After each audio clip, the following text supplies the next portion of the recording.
నీ ప్రొఫైల్‌లో ఒక పర్ఫెక్ట్ ప్రాజెక్ట్ లేకపోతే, నువ్వు ఇంటర్వ్యూ చేసేవాడికి ఒక ఎక్స్‌క్యూజ్ ఇస్తున్నట్టే. నువ్వు ఒక పవర్‌ఫుల్ ప్రాజెక్ట్ గాని బిల్డ్ చేస్తే it just not about project. నువ్వు ఏంటి అనేది ఆ ప్రాజెక్ట్ రిప్రజెంట్ చేస్తది. అన్నీ అనుకున్నట్టు జరిగితే ఇదే నీ యొక్క ఓన్ స్టార్టప్ కావచ్చు, నీ ప్రొడక్ట్ కావచ్చు, నువ్వు ఒక మిలియన్స్ ఆఫ్ బిలియన్స్ సంపాదించి ఒక థింగ్ కూడా కావచ్చు. సో, ప్రాజెక్ట్ అనేది సింపుల్‌గా తీసుకోకండి. జస్ట్ ప్లేస్‌మెంట్ కోసం, దీనికోసం అని కాకుండా మనసు పెట్టి పూర్తిగా వర్క్ చేయండి. Build it like a real time project. Think big, build smart, stand out, go all. ప్రతి ఒక్కరి కంటే నువ్వు ఒక స్టేజ్‌లో వెళ్ళాలి. దానికోసం ప్రాజెక్ట్ అనేది చాలా ఇంపార్టెంట్ థింగ్. పర్ఫెక్ట్ ప్రాజెక్ట్ చేయాలంటే first part how to find the best idea. ఒక ఐడియా ఎలా సెలెక్ట్ చేసుకోవాలి? 2 టైప్స్ ఆఫ్ పీపుల్ ఉంటారు. వాళ్ళ కోసం చెప్తా. ఒకరు నా ఓన్ క్రియేటివిటీ వాడతాను. నా లైఫ్‌లో ఫేస్ చేసే ఇష్యూని ఫైండ్ ఔట్ చేస్తాను. దాని మీద నేను ఓన్‌గా ప్రాజెక్ట్ చేస్తాను. దాన్ని ఇంప్లిమెంట్ చేస్తాను. ఇట్లా అనుకునేవాళ్ళు ఒక వైపు. సెకండ్ థింగ్, నాకు ఒక ప్రాజెక్ట్ ఐడియా వస్తే దాన్ని నేను ది బెస్ట్ వేలో ఇంప్లిమెంట్ చేయగలను. దాన్ని నేను పర్ఫెక్ట్‌గా యూజ్ చేయగలను అనే వాళ్ళు సెకండ్ టైపు. సో, ఫస్ట్ వాళ్ళకి వాళ్ళ రెగ్యులర్ లైఫ్‌లో ఫేస్ చేస్తున్న ఒక రియల్ టైమ్ ఇష్యూని ఫైండ్ ఔట్ చేసి దాన్ని సాల్వ్ చేయడానికి ట్రై చేయండి. It will be useful. And మీరు ఇంటర్వ్యూలో చెప్పడానికి ఇది నేను రియల్ లైఫ్‌లో ఇక్కడ ఫేస్ చేశాను. దాన్ని సాల్వ్ చేయడానికి ఎట్లా చేశానని చెప్పడం కూడా చాలా బెటర్ ఉంటుంది. సెకండ్ టైప్ ఆఫ్ పీపుల్, మీకు ఒక పర్ఫెక్ట్ ఐడియా కానీ మీకు సెలెక్ట్ చేసుకోగలిగితే మీరు ప్రాజెక్ట్ అనేది ది బెస్ట్ లెవెల్‌లో మీరు బిల్డ్ చేయగలరు అనుకుంటే, నేను కొన్ని వెబ్‌సైట్ చెప్తాను. దాంట్లోకి వెళ్ళి ఆల్రెడీ చాలామంది ప్రాజెక్ట్స్ మీద వర్క్ చేసి ఉంటారు. అండ్ హ్యాకథాన్స్‌లో విన్ అయినవి, లేదంటే ది బెస్ట్ అవుట్‌కమ్ ఇచ్చే కొన్ని ప్రాజెక్ట్స్ ఉంటాయి. అవి నేను ఇప్పుడు సజెస్ట్ చేస్తాను. ఒక మంచి ప్రాజెక్ట్ ఐడియా కావాలంటే నేను ఫస్ట్ ప్రిఫర్ చేసేది ఈ డెవపోస్ట్ అనే వెబ్సైట్ ఉంటుంది. ఈ వెబ్సైట్లో ఏంటంటే చాలా పెద్ద పెద్ద ప్రాజెక్టులు ఉంటాయి. మనకు పనికొచ్చేవి కూడా చాలా ఉంటాయి. సరే, ఒక ఎగ్జాంపుల్ తీసుకుని పాపులర్ ప్రాజెక్ట్స్ కూడా ఉంటాయి. ఒక సపోజ్ లైఫ్ ఎక్స్ ఏఐ అని చెప్పి ఒకటి ఉంది. దీంట్లోకి బయటకు వెళ్ళిపోదాం. ఇట్లా వెళ్ళిపోతే అసలు ఏంటిది, వాళ్ళ యూజర్ ఇంటర్ఫేస్ ఎట్లా ఉంటుంది, అసలు ఎందుకు స్టార్ట్ చేశారు ప్రాజెక్టు, అసలు ఏం చేస్తుంది, ఎలా బిల్డ్ చేశారు, ఏమేమి వాడి చేశారు, ఛాలెంజెస్ వీరన్నింటూ లైక్ వాళ్ళు ఏ ఛాలెంజెస్ ఫేస్ చేశారు, అక్కడికి వెళ్ళి అవి రీసెర్చ్ చేసి అవి ఇన్స్పిరేషన్గా తీసుకుని దాంట్లో ఇంకా మీరు ఏమైనా యాడ్ చేసి మీరు రియల్ నేటివ్కి ఏమైనా సెలెక్ట్ అయ్యేవేమన్నా ఉన్నవి యాడ్ చేసి సాల్వ్ చేయండి. సో, నేను ఇచ్చిన సైట్లోంచి ఒక ఐడియా సెలెక్ట్ చేసుకున్న తర్వాత సెకండ్ థింగ్ ఏంటంటే హౌ టు ఇంప్లిమెంట్, ఎలా ఇంప్లిమెంట్ చేయాలి. ఫస్ట్ నువ్వు ఏం చేయాలంటే నీ ప్రాజెక్ట్ ఫీచర్స్ అన్నీ ఒక దగ్గర రాయి. అందులో లాగిన్ పేజ్ నుంచి హోమ్ పేజ్ నుంచి ప్రిడిక్షన్ యాడ్ చేస్తే ప్రిడిక్షన్ కానీ, లేదంటే ఏమన్నా యూజర్ బేస్డ్ థింగ్స్ ఉంటాయి, లేదంటే నోటిఫికేషన్ కానీ, నీకు కావాల్సిన ఫీచర్స్ అన్నీ ఒక దగ్గర రాయి. సెకండ్ థింగ్, దాన్ని ఫ్లో అంటే ఏంటి, ఓపెన్ కాగానే లాగిన్ అడుగుద్ది, లాగిన్ చేసిన తర్వాత హోమ్ పేజ్కి వెళ్ళుద్ది, హోమ్ పేజ్లో ఈ బటన్ క్లిక్ చేస్తే నెక్స్ట్ ఎక్కడికి వెళ్తుంది, నెక్స్ట్ ఏం చేస్తుంది, ఇందులో డేటా ఇన్పుట్ ఎట్లా ఉంటుంది, ఒక ఫ్లో కంప్లీట్గా ఉంటుంది కదా. ప్రాజెక్ట్ అనేది ఒక వెబ్సైట్ అయితే వెబ్సైట్, ఒక ప్రాజెక్ట్ అయితే ప్రాజెక్ట్, ఏదైనా సరే ఒక ఫ్లో రాయి ఖచ్చితంగా. ఎక్కడి నుంచి ఎక్కడి వరకు వెళ్తుంది, ఎన్ని పాత్వేస్లో వెళ్తుంది, సో అబౌట్లోకి వెళ్తే ఏమవుతుంది, లేదంటే ప్రిడిక్షన్లోకి వెళ్తే ఏమవుతుంది, ప్రిడిక్షన్లో నువ్వేమైనా డేటా ఎంటర్ చేయాలా, ఏం డేటా ఎంటర్ చేస్తే ఎట్లా వస్తుంది, ఇలా ప్రతిదీ కూడా ఒక క్లియర్గా ట్రై చేయి. థర్డ్ థింగ్ ఏంటంటే, మీకు పాసిబుల్ అయితే ఒక ఫిగ్మా డిజైన్ చేయండి మీ ప్రాజెక్ట్ కోసం. Figma design like how the user interface, how the flow when we click something, how it went, ఇట్లా ప్రతిదీ కూడా ఒక ఫిగ్మా డిజైన్ చేయండి. ఇన్కేస్ ఫిగ్మా ఇప్పుడు నేర్చుకోలేను, నాకు అంత లేదు అనుకుంటే అట్లీస్ట్ ఒక పేపర్ మీద విజువలైజ్ చేసి ఒక చిన్న ఫ్లో చార్ట్లా గీయండి. ఇప్పుడు ఫోర్త్, మీరు సెలెక్ట్ చేసుకున్న ప్రాజెక్ట్కి ఫీచర్స్కి, ఇప్పుడు మీరు సెలెక్ట్ చేసుకున్న ఫీచర్ ఇంప్లిమెంట్ చేయడానికి ఏమేమి టెక్ స్టాక్ కావాలి, టెక్ స్టాక్లో నీకు ఆల్రెడీ వచ్చినవి ఏంది, నువ్వు ఇంకా నేర్చుకోవాల్సినవి ఏంది, స్కిల్స్ ఇంప్రూవ్ చేసుకోవాల్సినవి ఏందని చెప్పి అవన్నీ పక్కన రాసుకొని అవి నేర్చుకో. ఇన్కేస్ ఇంకా నువ్వేం నేర్చుకోవాలనుకుంటే వాటిని కూడా నేర్చేసుకో. ఫిఫ్త్ స్టెప్ ఏంటంటే, మీరు నేర్చుకున్నారు, మీకు ఫ్లో ఉంది, అన్నీ ఉన్నాయి కాబట్టి మీరు ఇంప్లిమెంట్ చేయడం స్టార్ట్ చేయండి. ఎక్కడ బేసిక్ నుంచి మీరు ఫ్లో ఆల్రెడీ స్టార్ట్ చేశారు. ఫ్లో అనేది హోమ్ పేజా, లేదంటే లాగిన్ పేజా, లేదంటే జస్ట్ డేటా కలెక్షనా, ఇలా ఒక దగ్గర రాస్తున్నారు కదా, అక్కడ నుంచి మీరు ఇంప్లిమెంట్ చేయడం స్టార్ట్ చేయండి. ఇది fifth step. 6, the most important thing ఏంటంటే యూనిట్ టెస్టింగ్. మనం చేసే చిన్న ప్రాజెక్టులు కూడా యూనిట్ టెస్టింగ్ అవసరమా అంటే ఎస్. మీరు ఇప్పుడు జస్ట్ ఒక చిన్న ప్రాజెక్టు కాదు, దీన్ని ఒక కంప్లీట్ ప్రోడక్ట్గా డెవలప్ చేస్తున్నారు కాబట్టి దీనికి యూనిట్ టెస్టింగ్ కూడా రాయండి. ఓకే, యూనిట్ టెస్టింగ్ అంటే ఏంటంటే, ఒక చిన్న ఫంక్షన్ ఉంది, ఆ ఫంక్షన్ ఎట్లా బిహేవ్ చేస్తుంది, ఇన్ని పాసిబుల్ వేస్ ఉన్నాయి, దానికి అవుట్పుట్ కూడా మీరే ఎస్టిమేట్ చేసి ఇది రన్ ఇచ్చిన తర్వాత నాకు అవుట్పుట్ ఎట్లా రావాలని చెప్పి కంపేర్ చేయడానికి యూనిట్ టెస్టింగ్ ఉంటుంది, అది రాయండి. ఎందుకు యూనిట్ టెస్టింగ్ వన్ అడ్వాంటేజ్ ఏంటంటే, ఫర్ సపోజ్ మీరు ఒక ప్రాజెక్ట్ చేశారు, ఆన్లైన్లో పెట్టేశారు, ఒక ప్రాజెక్ట్ చేశారు, ఆన్లైన్లో పెట్టేశారు, దాంట్లో ఒక ఇష్యూ వచ్చింది, ఆ ఇష్యూని ఫైండ్ అవుట్ చేసి మీరు సాల్వ్ చేస్తారు. నెక్స్ట్ ఇంకో బగ్ ఏదైనా ఉంది, దాన్ని సాల్వ్ చేసి పెట్టారు.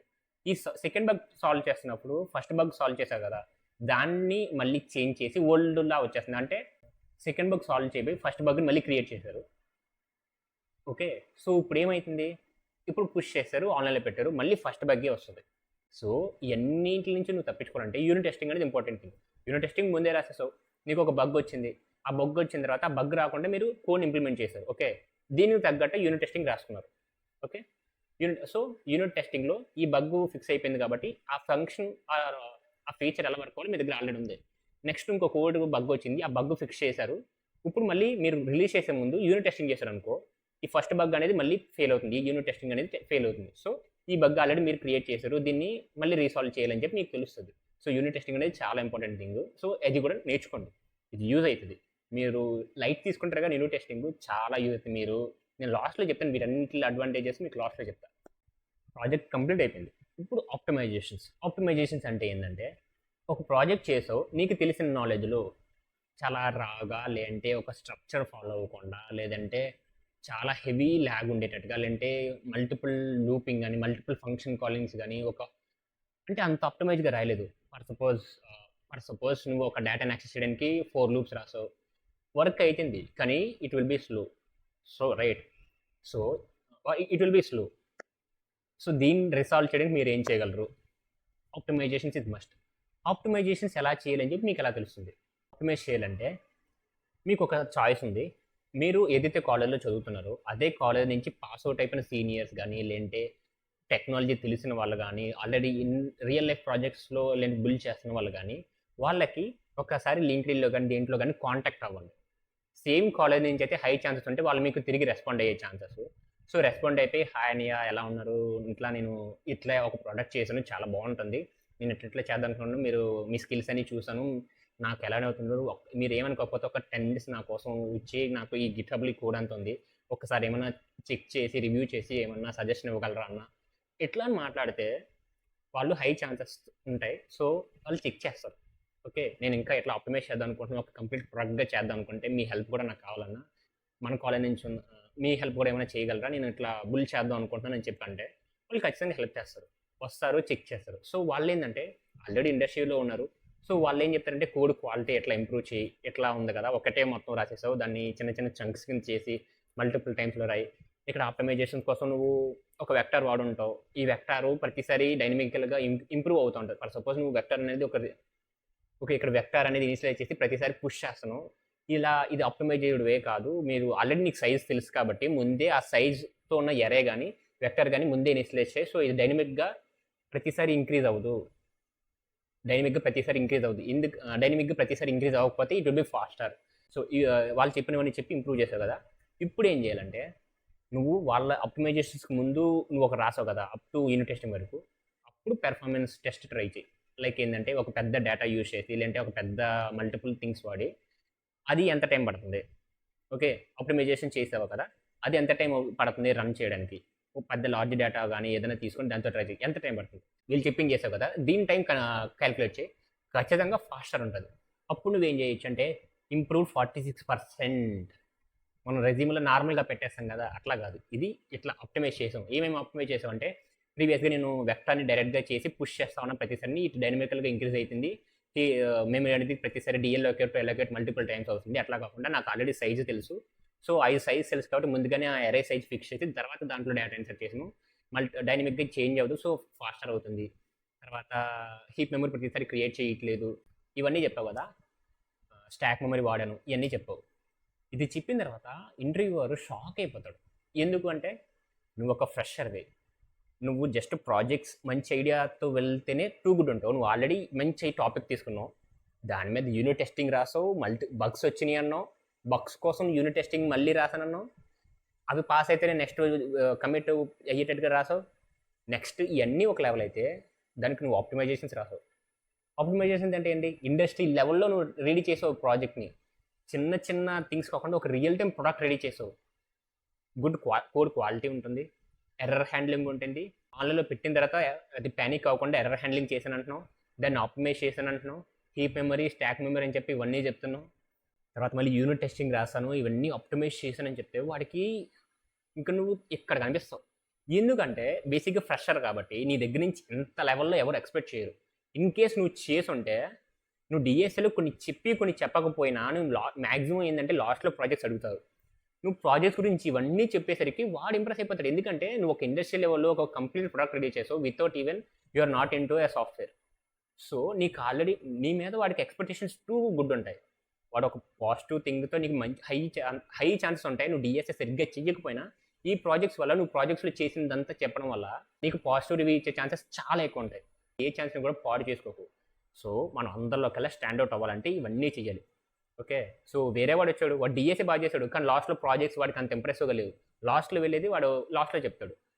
నువ్వు డీఎస్ఏ కొంచెం సరిగ్గా చేయలా. ఈ ప్రాజెక్ట్స్ అనేది టూ గుడ్ చేసావు కాబట్టి సో, ఇన్ కేస్ వర్స్ట్ కేస్‌లో డీఎస్ఏ మిస్ చేసినా దీనివల్ల నీకు చాలా హై ఇంపాక్ట్ ఉంటది. వాడికన్నా నేను సెలెక్ట్ చేసే ఛాన్సెస్ ఎక్కువుంటాయి. ఎందుకంటే ఫ్రెషర్ నుంచి వాడు ఎక్స్‌పెక్ట్ చేయడు ఇయన్నీని. సో, ఇవన్నీ చేసుకుంటూ వెళ్తే నువ్వు తోపయిపోతావు. ఇంకా చివరగా ఏందంటే log everything.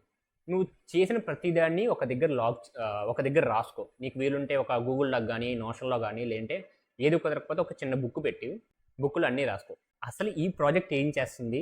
What are the features? Already existing ఉంటే దానికి దీనికి డిఫరెన్సెస్ ఏంటి? ఈ ప్రాజెక్ట్‌ని ఇంప్లిమెంట్ చేయడానికి ఏమేమి టెక్నాలజీస్, ఏం టెక్ స్టాక్ వాడావు? ఈ ప్రాజెక్ట్‌ని నువ్వు ఇంప్లిమెంట్ చేసినప్పుడు ఏవేవి ఇష్యూస్ వచ్చినాయి?